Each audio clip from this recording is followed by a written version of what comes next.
Conforme eu disse, o indutor é basicamente um fio enrolado sobre um determinado núcleo.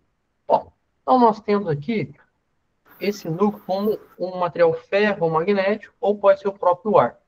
Então nós temos um condutor enrolado, basicamente é o nosso núcleo, o nosso indutor. E o núcleo ele pode ser um ar ou um material ferromagnético, né? O ar não magnético. E o ferromagnético é um material com alta permeabilidade magnética. Bom, então, o que nós temos? Quando nós observamos que ao aplicar nesse indutor uma diferença. Peraí, gente, alguém levantou a mão aqui. A tela está sendo. Não está compartilhando? Tá, estava escrevendo. Caiu. Voltando, acho que agora está sendo transmitida para vocês, né? Realmente, se não transmitir, vocês podem me interromper, porque caiu eu não vejo. E aí, quando nós temos que aplicar, ou nós aplicamos uma diferença de potencial nesse componente, nesse indutor, e aí nós temos, passando por ele, uma determinada corrente elétrica, essa corrente ela vai gerar um fluxo magnético dado pela regra da mão direita. Aquela regra de, aquele, a regra de Fleming, né? Então, um fluxo magnético vai ser percorrido em torno desse condutor, e por conta de você ter várias espiras, esses fluxos, essas linhas de campo magnético produzidas em cada uma das espiras, elas vão se somar e gerar um fluxo magnético resultante total dado por o fluxo em uma espira vezes o número de espiras. Então, é multiplicado a quantidade de linhas de campo que são geradas quando você tem o indutor, tá? E o núcleo ferromagnético, ele, se você deixar o ar diferente do núcleo ferromagnético, o ar ele não consegue concentrar as linhas de campo com facilidade, assim como acontece com o material ferromagnético. O material ferromagnético é um material que tem uma permeabilidade magnética muito alta. Essa permeabilidade magnética alta faz com que o, o componente, as linhas de campo se comportem, né, se acumulem dentro do material ferromagnético. Você não tem uma dispersão das linhas de campo magnético. Você concentra essas linhas de campo magnético dentro desse material ferromagnético. Claro, até que ele não se sature. Pois, se o material ferromagnético saturar, aí ele deixa de comportar essas linhas de campo e essas linhas de campo passam a ficar dispersas, sair para fora do material ferromagnético, tá? É interessante que vocês saibam que o indutor, assim como, por exemplo, um capacitor, né, você tem um armazenamento de energia diferente do capacitor, que armazena energia em forma de campo elétrico. O indutor armazena energia de forma campo magnético. O indutor, para os nossos estudos aqui, em conversão de energia, se dá utilizando como a fonte corrente alternada. Então, o que nós temos que entender, inicialmente, é o processo de conversão eletromecânica de energia. Como se dá esse processo? Esse processo, para ilustrar, eu busco aqui a imagem, a conversão de energia elétrica para energia mecânica, nós fazemos essa conversão com o motor. E fazendo a conversão de energia mecânica para energia elétrica, se faz com o gerador. Nos nossos estudos, o que nós vamos nos concentrar é de converter energia elétrica para elétrica, apenas mudar os parâmetros, os valores, né, do nível da tensão ou nível da corrente, tá bom? Então, esse é o objetivo aqui dos nossos estudos de conversão de energia elétrica. Pois bem, o que nós podemos definir aqui, que é muito importante para a parte de conversão de energia elétrica, é a linearização. Conforme eu disse, o componente indutor, ele tem uma característica interessante. O material ferromagnético, perdão, ele tem uma característica interessante. O material ferromagnético real, ele tem uma curva aonde que quanto mais você vai aumentando a sua corrente elétrica, maior vai aumentando o lambda, que é o fluxo magnético lá da curva que relaciona o campo magnético produzido.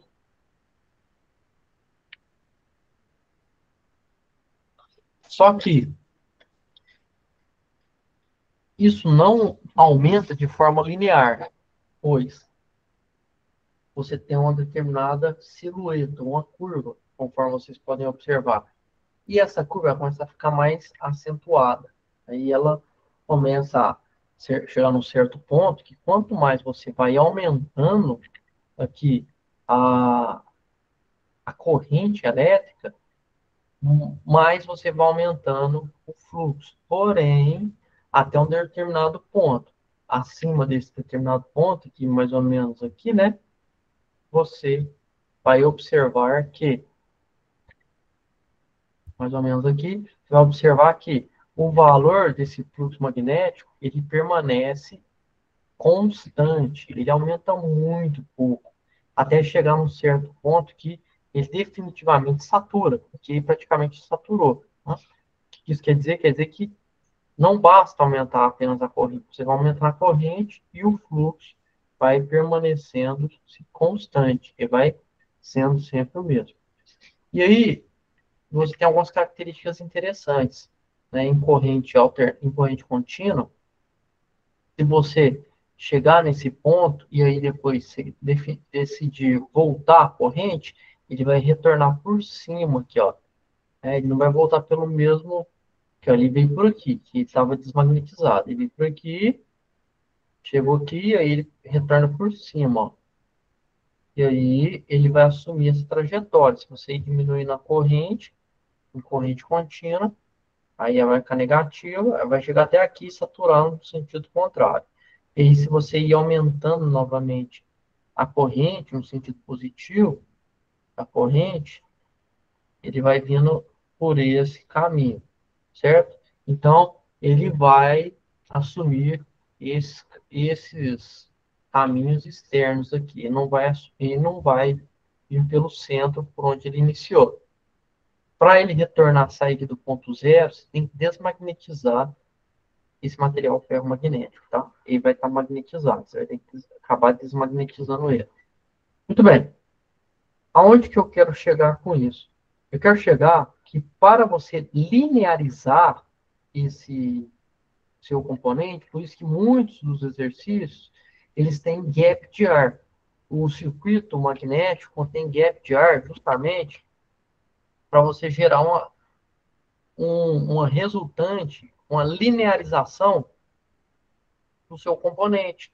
Ou seja, se você quiser de forma linear e aumentando a corrente e aumentando o fluxo, você tem que aumentar, colocar esse gap de ar. Gap de ar é um entreferro. Então, é interessante que com ele o circuito magnético ele passa a ser linear. Porém, esse gap gera uma alta relutância.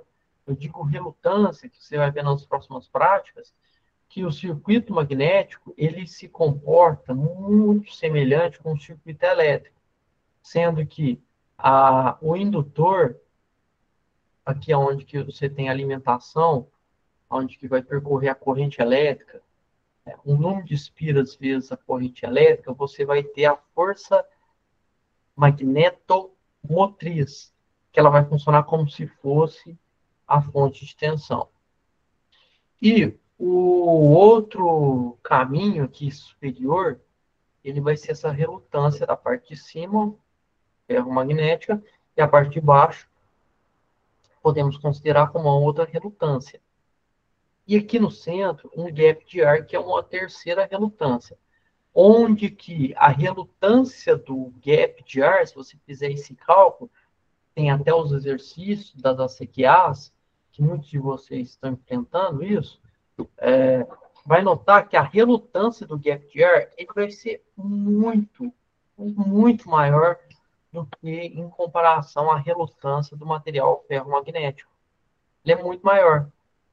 Muitas das vezes ela é tão grande que você pode desconsiderar a relutância do material ferromagnético e considerar apenas a relutância do ar, como a relutância do circuito, certo? Tem essas características que são interessantes que os alunos enfrentam quando vão resolver os exercícios e que isso pode, essa dica pode auxiliar a vocês, tá? Outra fórmula interessante que vocês vão utilizar, inclusive nessa aula, quando for fazer a aula, é a densidade.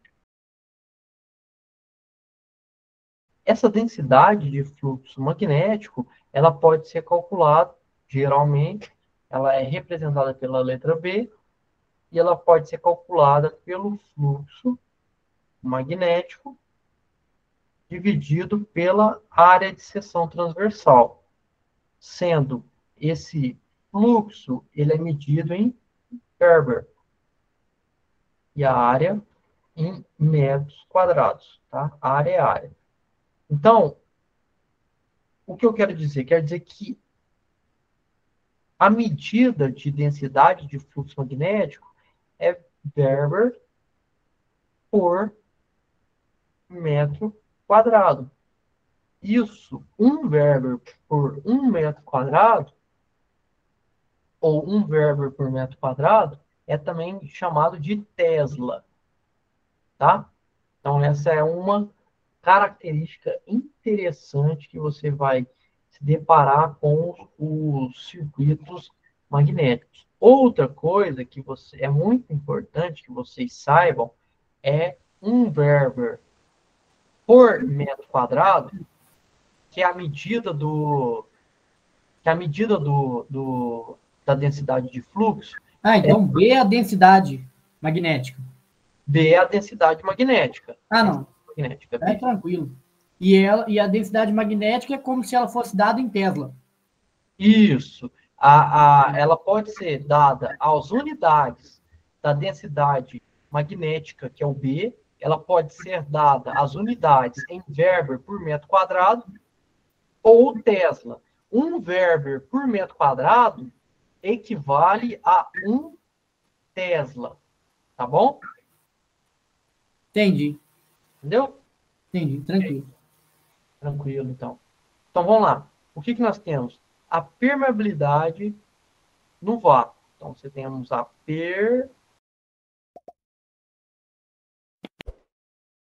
Essa permeabilidade magnética no vácuo, ela é representada por μ0. E essa representação de μ0, vocês podem calcular utilizando 4, é uma constante, π vezes 10 elevado a menos 7. Isso é medido em Weber por ampere vezes metro, tá bom? Então, a partir de agora, isso vai ser muito importante para vocês executarem os seus cálculos para materiais ferromagnéticos. É claro que existem materiais diamagnéticos, existem também os materiais ferromagnéticos, os paramagnéticos, mas o que nós vamos estudar aqui, dentre esses três, apenas os materiais ferromagnéticos, tá? Inclusive, em muitos dos exercícios, nós vamos adotar em alguns circuitos magnéticos apenas o gap de ar, tá? Que não é ferromagnético, não, apenas para aumentar a relutância daquele determinado circuito magnético, tá? E fazer alguma determinada consideração para gerar uma linearização do nosso circuito, tá bom? Tem alguma dúvida por enquanto? A relutância, ela é a resistência que o fluxo magnético tem de passar de um ponto para o outro, de um núcleo magnético para o outro. Isso. Vamos lá. O que é a relutância? A relutância ela tem uma origem microscópica. Microscópica. O que é isso? Essa relutância ela vai se comportar semelhante em um circuito magnético, semelhante ao que acontece com a resistência em um circuito elétrico, certo? Então, ela gera ali uma resistência, que é uma relutância, à passagem do fluxo magnético. O fluxo magnético, você pode fazer deixar na sua mente uma forma similar à corrente elétrica, tá bom? Assim como a tensão elétrica de um circuito, você pode fazer de forma similar à tensão, uma força magnetomotriz de um material, de um circuito magnético, comparando o circuito magnético com um circuito elétrico, tá? E aí, qual é a diferença da força magnetomotriz e a força eletromotriz? Uma é a força do campo e a outra é a força que o campo exerce no núcleo? Uma é o campo magnético e o outro é o campo elétrico, né? A força eletromotriz é a nossa FEM, que nós consideramos ela em circuitos elétricos, que é a nossa tensão. A força magnetomotriz, ela é em circuitos magnéticos, tá? Os circuitos magnéticos, nós adotamos uma consideração semelhante aos circuitos elétricos, porque as suas resultantes, para fazer os seus cálculos, os resultados ficam bem semelhantes. Então, nós podemos considerar o circuito como se fosse elétrico para calcular um circuito magnético, tá? Então, essas são as considerações. Agora, continuando aqui todos esses dados, para deixar tudo claro aqui para vocês, para as próximas aulas. O que nós temos? Nós temos também a relutância, então, que você me perguntou. A relutância de um circuito magnético. Essa relutância do circuito magnético, nós podemos considerar como, e calculá-la como, o valor do comprimento dividido pela sua permeabilidade vezes a área, a permeabilidade daquele material, certo? Se for o gap de ar, aí vai ser a permeabilidade do vácuo. Caso contrário, se for um material ferromagnético, nós vamos considerar a permeabilidade do material ferromagnético, tá? É importante também que saibamos que a permeabilidade do material, ela pode ser dada conforme a sua permeabilidade relativa. Aí, como que você vai fazer para calcular? Você pega o valor da permeabilidade desse material, se o exercício ele te der a permeabilidade relativa, você vai calcular essa permeabilidade desse material, pegando esse dado dessa permeabilidade relativa e multiplicando pela permeabilidade no vácuo, que é 4π vezes 10 elevado a menos 7 Weber por ampere metro. Certo? Então, L é o comprimento, passa para metro, e a área, metro quadrado. E você faz o seu cálculo. Não se esqueça que aqui tem que ser metro, aqui tem que ser metro quadrado, tá? Porque aqui, ó, a permeabilidade ela está em Weber por ampere vezes metro.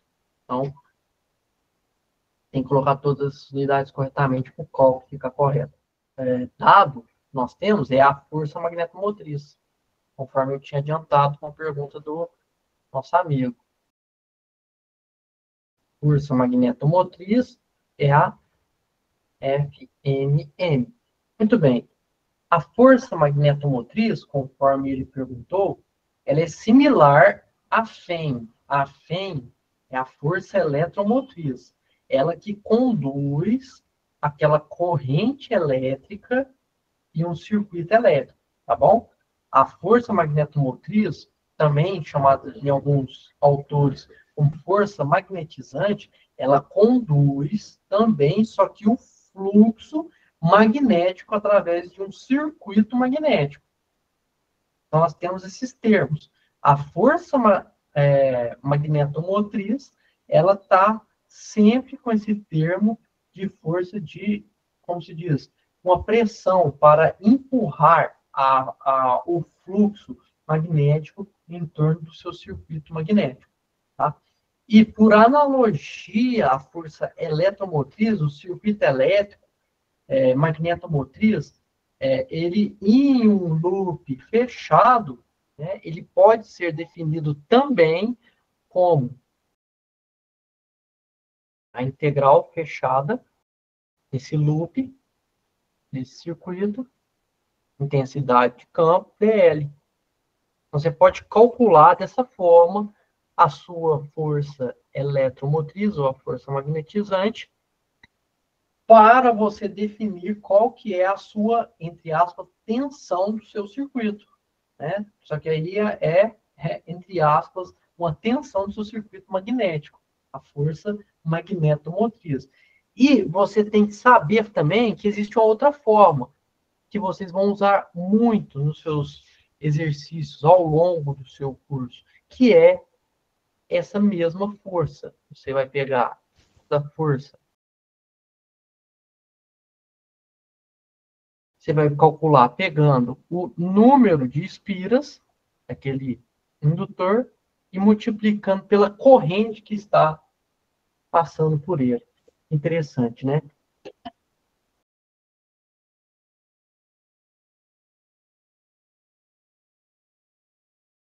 E ao longo do curso aqui, vocês vão fazer muito desses exercícios circuitos magnéticos, utilizando, por exemplo, lá para calcular a indutância. Como que vocês podem calcular a indutância?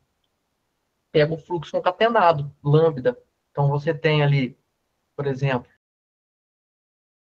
concatenado, que é as linhas de fluxo magnético, vezes lá o número de espiras. Então, nós temos que é o lambda. Então, o que você pode pegar e calcular a indutância, sendo esse fluxo dividido por essa corrente.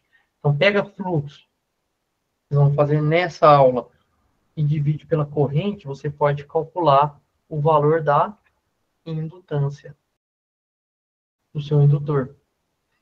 Inclusive, você pode também calcular essa indutância pegando o número de espiras ao quadrado, vezes a densidade de fluxo, vezes a área, dividido por H, que é a intensidade de campo, vezes o comprimento daquela determinada bobina, daquele determinado indutor.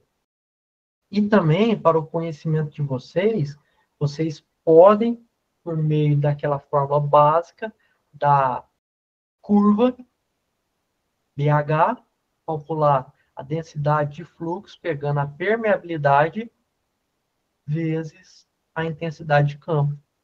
Então, você pega a densidade de fluxo, a permeabilidade magnética vezes a intensidade de campo. Acho que houve um barulho. Professor, desculpa aí, o Nairon está fazendo uma pergunta no chat aí, desculpa estar interrompendo. Tá, eu vi agora. Só o gap é suficiente para deixar o comportamento linear? Sim, Nairon. Boa pergunta. Só um gap que você tiver de ar é suficiente para você linearizar o seu circuito magnético, tá? Muito boa a sua pergunta. Inclusive, é feito dessa forma. Tá? Para fazer... Professor, ele falou que está sem microfone, por isso que ele perguntou por aí, tá? Tá bom, tá bom. Perfeito, a pergunta foi boa. Muito bem. Aí, eu acho que tudo que vocês precisam para fazer esses cálculos. Ah, claro. É importante também que vocês saibam que você pode calcular a indutância também pegando o número de espiras ao quadrado vezes a permeabilidade vezes a área do condutor dividido aqui pelo comprimento. Então, o que nós temos? Nós temos todo um formulário para vocês executar a aula de vocês e por meio dessas resultantes, com os valores do experimento, vocês fazerem os cálculos daquilo que é solicitado no roteiro prático de vocês, tá? É muito interessante que vocês podem utilizar todas essas informações para definir as variáveis que são solicitadas no roteiro. Inclusive, que eu não posso deixar, que essa facilita muito para você calcular a indutância. Se você tiver a relutância, basta pegar o número de espiral ao quadrado e dividir pela relutância do seu material ferromagnético, certo? E aí eu já passei para vocês o material ferromagnético, como que calcula ele, não tem... Deixa eu ver se eu estou esquecendo de algum. Relutância, já passei. Acredito que... não passei esse aqui. Essa relutância pode ser calculada pelo número de espiras ao quadrado, vezes a corrente, dividido pelo fluxo concatenado, né? Fluxo concatenado. Aí agora sim eu acho que eu já exemplifiquei tudo para vocês, pois para um circuito magnético, deixa eu pegar uma imagem para vocês entenderem o que eu estou falando com mais facilidade. Para exemplificar, vou pegar, por exemplo, vocês podem fazer uma analogia do circuito elétrico e vocês calcularem o circuito magnético, os dados do circuito magnético, sem problemas, tá? O que vocês precisam é saber que a força magnetomotriz, ela se assemelha, a força magnetomotriz ela vai se assemelhar com a tensão elétrica, a força eletromotriz, a resistência com a sua relutância e a corrente com o seu fluxo magnético, o fluxo que vai percorrer ao longo, que é o fluxo aqui que vai ser gerado pela bobina, pelo indutor, no circuito magnético. Então, esse aqui, sabendo fazer essa analogia, vocês podem utilizar e resolver todo o exercício, pois se a tensão ela vai funcionar como se fosse a força magnetomotriz, se a resistência é como a relutância e a corrente como a força, a corrente como o fluxo magnético, logo, vocês podem utilizar as expressões de força magnetomotriz, né, que é aquela F estilizada que eu tinha feito, aquele F anterior, pegando a relutância, por exemplo, utilizando como se fosse a lei de Ohm, tá? Fazendo isso, vocês podem calcular sem problema algum, fazendo uma simples analogia, né? Tensão, resistência, vezes corrente. Olha como que vai ficando fácil. Olha como que isso tudo vai, quando você tem um circuito elétrico, circuito magnético, vai facilitando para vocês, né? Fica aí como... Agora, olha só, olha que interessante. Tá bem rápido isso aqui. O que é força magnetomotriz? É o número de espiras, certo? Vezes a corrente. E o que é esse aqui? Relutância. O que é esse aqui? Fluxo. Eu vou isolar aqui a relutância do circuito. Portanto, olha só, mais uma expressão para vocês, ó. O tempo, o número de espiras vezes corrente dividido pelo fluxo. Certo? Deixa eu ver aqui quem está me questionando. Oi, quem me levantou a mão? Não estou observando. Quem foi? Não era ninguém? Está bem. Então, vamos retornar aqui no roteiro. Ficou alguma dúvida? Acredito que não, né? Foi bem claro aqui nessa analogia que eu fiz com vocês, com o circuito elétrico e com todos os dados